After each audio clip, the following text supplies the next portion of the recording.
Hola amigos y amigas, muy bienvenidos a Buenas Noticias TV. El Sermón del Monte recoge las principales enseñanzas de Jesucristo. A lo largo de los años, estas enseñanzas se han interpretado de formas diversas, desde aquellos que las tomaron al pie de la letra hasta los que dicen que son utopía. ¿Cómo debemos acercarnos a estas enseñanzas? Pues vamos a verlo hoy charlando con el escritor y pastor evangélico Emmanuel Buch. Te invitamos también a participar con nosotros compartiendo tu opinión en nuestro Facebook o Twitter y respondiendo a esta pregunta: ¿qué enseñanza del Sermón del Monte te inspira más?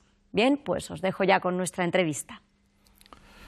Emmanuel, bienvenido. Muchas gracias. Me alegro de que podamos compartir este tiempo juntos y hablando sobre el Sermón del Monte. Por cierto, para algunos de nuestra audiencia es posible que eso del Sermón del Monte no les diga nada. ¿Qué es exactamente el Sermón del Monte? El Sermón del Monte recoge algunas de las enseñanzas de Jesús, muchas de ellas, diríamos, de carácter moral, que tienen que ver con la relación con Dios y la relación con los semejantes, pero que sobre todo lo que dibujan, lo que van modelando con la suma de todas ellas, es un carácter, una manera de ser, una manera de actuar, que a su vez es un reflejo del carácter de Jesús y por tanto de alguna forma quiere modelar el carácter de los discípulos de Jesús. Ajá. En la historia de la humanidad Jesús es un gran maestro, pero hay otros. Están los filósofos, Aristóteles, Platón, otros profetas. ¿Qué lugar ocupa estas enseñanzas de Jesucristo dentro de este panorama global de todos los maestros, grandes maestros de la humanidad? Sí, enseñanzas también de carácter moral, como religioso hay muchas, pero yo creo que en esto sí que hay un acuerdo, cristianos, no cristianos. El Sermón del Monte sería algo así como patrimonio moral de la humanidad. Wow.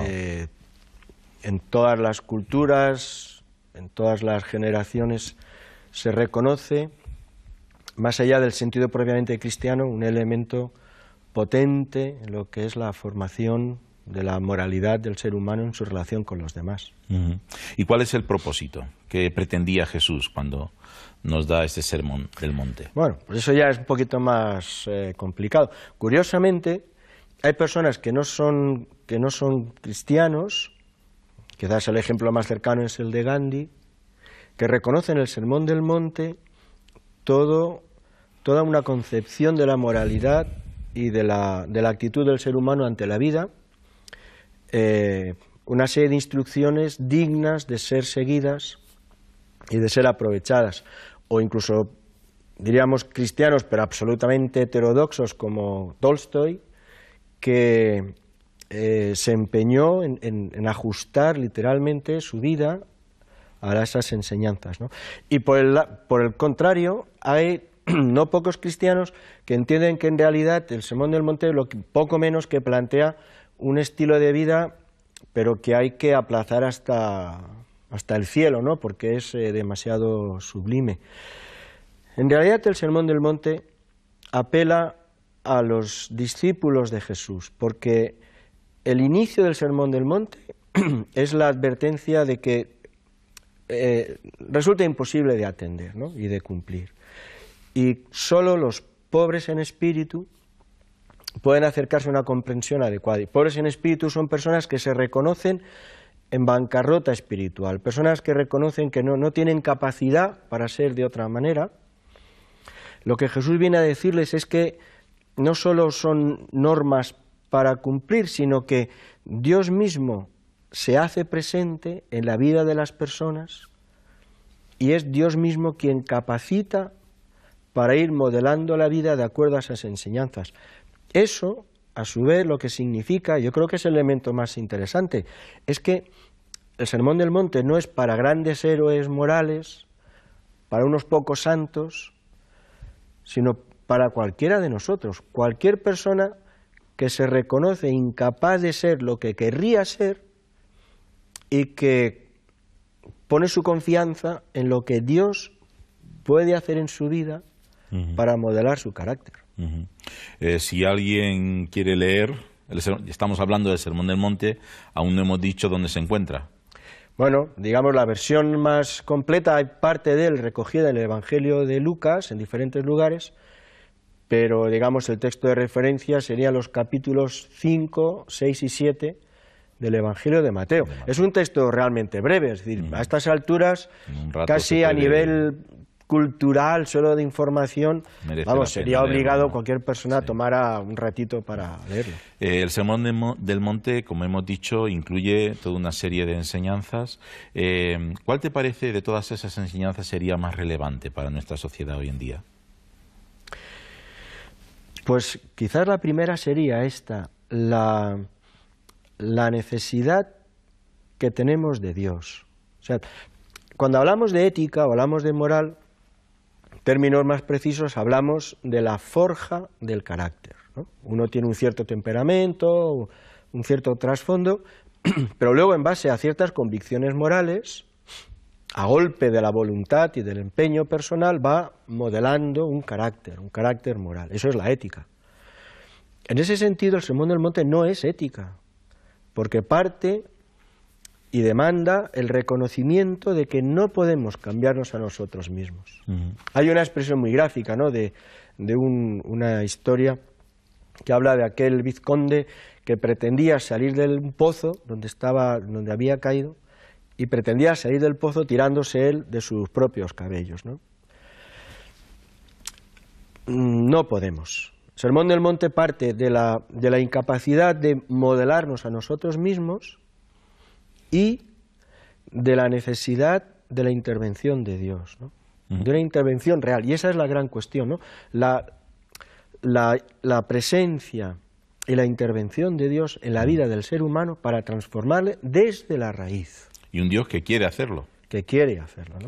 Y a partir de ahí, efectivamente, hay toda una serie de enseñanzas que yo entiendo que en la sociedad en la que hoy nos movemos son enseñanzas absolutamente, no solo radicales, es que son subversivas, porque hablan del menosprecio de lo material. No es que predique la austeridad o la pobreza, pero sí un desasirse de lo material, es decir, no pone las expectativas de la plenitud de vida en lo material, que habla acerca de la búsqueda de la paz, que habla acerca de la reconciliación, que habla de la renuncia a la venganza, que habla de la búsqueda del perdón, y todo eso no como un ejercicio de masoquismo, sino como el camino que de verdad le da a la vida interior pues una riqueza que no se encuentra en otro lugar. Eso, en nuestro contexto social, eso, bueno, suena casi a disparate, ¿no? Sí, casi desde el primer versículo hasta el último todo es relevante, ¿no?, realmente en nuestro mundo hoy en día. Claro. Beni tiene una pregunta que nos ha llegado a través de las redes sociales, así que alguien que tenía interés en hacerte una pregunta hoy. Es Salvador Ventura, que quiere saber si el Sermón del Monte se aplica en el proceso de una persona cuando acepta a Jesús y no, como nos han enseñado, dice que cada versículo se refiere a una persona. Bueno, Emanuel, ¿qué te parece? Si entiendo bien la pregunta, creo que se refiere a la sección del Sermón del Monte de las bienaventuranzas, ¿no? Creo que sí. Bienaventurados los mansos, los misericordiosos, los pacificadores.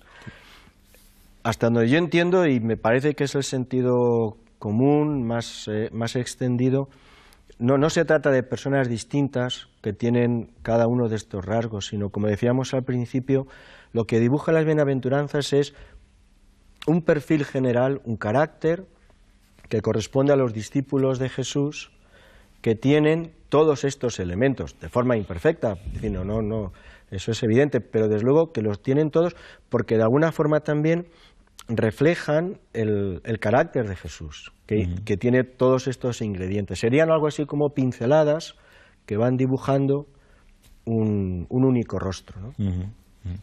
Estas enseñanzas del Sermón del Monte, estamos diciendo que realmente lo que definen es el carácter del cristiano, pero también es posible que haya personas que de alguna forma pues se sientan apelados por ellas, ¿no? ¿Pretende Jesucristo que todo el mundo viva así o esto es específicamente para los cristianos? Vamos a ver, la voluntad moral de Dios que procura el bien de las personas, es para todos, ¿no? Ahora, yo creo que esto es algo que incluso los cristianos no siempre entienden, ¿no? Todos los, por decirlo así, los principios morales, los principios para la vida que nos enseña Dios a través de la Biblia, que encarna Jesucristo, son principios que los cristianos estamos llamados a exponer, pero no a imponer, porque el seguimiento de Jesús siempre es un seguimiento personal, es un seguimiento voluntario, parte de una decisión personal. Entonces, cada vez que hay una tentación de querer imponer esto, históricamente se ha hecho, y históricamente también yo creo que es evidente que el resultado es un desastre, ¿no? Y por otro lado, no es, aunque cualquier persona que oriente su vida en esta dirección lo hará bien, porque será bueno para él mismo, es imposible separar las enseñanzas morales del Sermón del Monte de la relación con el autor del Sermón del Monte. Y el propio Jesús lo advierte de muchas maneras, ¿no? Que necesitamos de esta relación con Dios para que Dios mismo pueda, Él, modelar en nosotros este carácter. Si no, al final acaba siendo, de alguna manera, una forma de ley que cae sobre nosotros demasiado pesada y que lo único que trae es más frustración, porque entendemos que son principios muy hermosos, pero que quedan muy lejos de nuestra capacidad, y entonces ese no es el propósito de Dios. Pero yendo precisamente, y evidentemente nosotros no podemos imponer a nadie que viva de ese estilo de vida. Sí debemos exponer lo que creemos, y si somos coherentes con lo que realmente pensamos que es bueno, pues lo vamos a hacer. Pero incluso para los cristianos, ¿no? Vivir así es difícil. Vivir así es difícil. Claro. ¿Cómo conseguimos acercarnos a esta propuesta de Jesús? No solo difícil, en un sentido es imposible. Yo creo que eso, por eso al final, el Sermón del Monte, como el Evangelio de Jesús en general, es una cuestión de todo o nada. O sea, aquí hay una manera muy religiosa, en el peor sentido de la palabra que se puede decir, una manera religiosa de entender estas cosas, pero esto es mucho más profundo, porque lo que el Evangelio plantea es una transformación desde la raíz de la persona. Y eso parte inicialmente del reconocimiento de nuestra incapacidad, y eso exige, demanda, que la realidad de Dios sea eso, real. Es decir, que Dios de verdad interviene en la vida de las personas para cambiarnos. En los términos clásicos a eso lo llamaríamos santificación. Y además asumimos que siempre será incompleto, pero nos pone en una perspectiva de transformación de la vida y de las relaciones que comienza en la raíz. Eso lo hace Dios. Por eso no podemos separar la enseñanza moral del Sermón del Monte del autor de esa enseñanza y del Espíritu de Dios, que es quien desde dentro va transformando, va remodelando, recreando nuestra condición para ajustarla a ese carácter que en referencia es el carácter mismo de Jesús. Hace falta una regeneración interior, ¿no? Como punto de partida para comenzar un proceso de vida siguiendo este camino, ¿no? Yo creo que es lo que estamos comentando.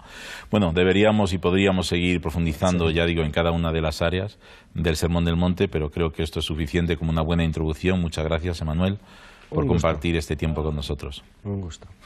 Queremos animarte a leer la Biblia antes de despedirnos, y por eso las iglesias evangélicas regalan este Evangelio de San Juan.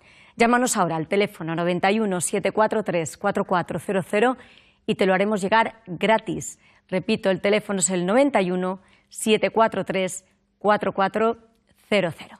Y para los que formáis parte de nuestro club de amigos, en esta ocasión sorteamos este libro titulado Discípulos 24/7, escrito por Mark Green y Anthony Billington para guiar a los cristianos en un desarrollo integral, publicado por la editorial Andamio.